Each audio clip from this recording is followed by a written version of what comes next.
H D Kumaraswamy ಅವರು ಒಂದೇ ಅಸಂವಿಧಾನಿಕವಾಗಿ ಏನಾದ್ರೂ ಜಾಗ ಕೊಟ್ರ? ಆದರೆ ಸಂವಿಧಾನಿಕವಾಗಿ ಕೊಟ್ಟಿದಾರಲ್ಲ, ಅಸಂವಿಧಾನದ ಅಡಿಯಲ್ಲಿ ಎಲ್ಲಾದ್ರೂ ಕೆಲಸ ಮಾಡ್ತಿದ್ದಾರಾ? ಒಂದು ಹೇಳ್ತೀನಿ, ಎರಡು ಉತ್ತರ. ಒಂದು ಹೇಳ್ತೀನಿ, ನಮಗೆ Answer my question. ಅದನ್ನು ಆನ್ಸರ್ ಮಾಡ್ತೀನಿ. ಮನುಷ್ಯರಲ್ಲಿ ಅಸಮಾನತೆ ನಾವು ಒಪ್ಪಲ್ಲ, ಆದರೆ ವಿಚಾರಗಳ ಶ್ರೇಣಿ ಅನ್ನೋದಿದೆ. ಕೆಲವು ವಿಚಾರಗಳು ಉತ್ತಮ ವಿಚಾರಗಳು, ಕೆಲವು ವಿಚಾರಗಳು ಉತ್ತಮ ವಿಚಾರಗಳು. ಅದು ನಮಗೆ ಜನರ ಮುಂದೆ ಇಟ್ಬಿಟ್ಟು ಜನ ತೀರ್ಮಾನ ಮಾಡೋ ಅಪಾರ ಸಾಮರ್ಥ್ಯ ಇದೆ, ಅವರು ಮಾಡೇ ಮಾಡ್ತಾರೆ.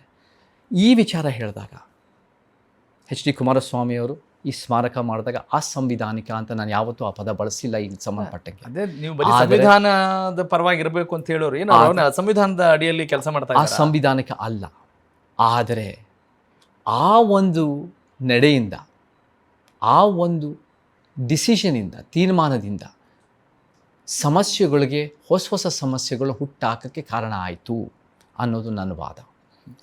ಅದು ನಮಗೆ. ಇದರ ಜೊತೆಗೆ ನೀವು ಅವರ ಕಾರ್ಯವೈಖರಿಯನ್ನ ಟೀಕೆ ಮಾಡ್ತೀರಿ, ಅವಕಾಶವಾದಿ ರಾಜಕಾರಣತನ ಅನ್ನೋದನ್ನ ಹೇಳ್ತೀರಿ.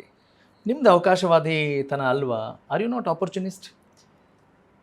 ನಮ್ಮ ಉದ್ದೇಶ ಇರೋದು ಉತ್ತಮ ಸಮಾಜ ಕಟ್ಟೋದು. ನನ್ನ ವೈಯಕ್ತಿಕ ಲಾಭ ಅಥವಾ ನಾನು ಪೊಲಿಟಿಕಲ್ ಆಗಿ ಗೇನ್ ಮಾಡೋದು ಅಥವಾ ನಾನು ಮುಖ್ಯಮಂತ್ರಿ ಆಗೋದಲ್ಲ.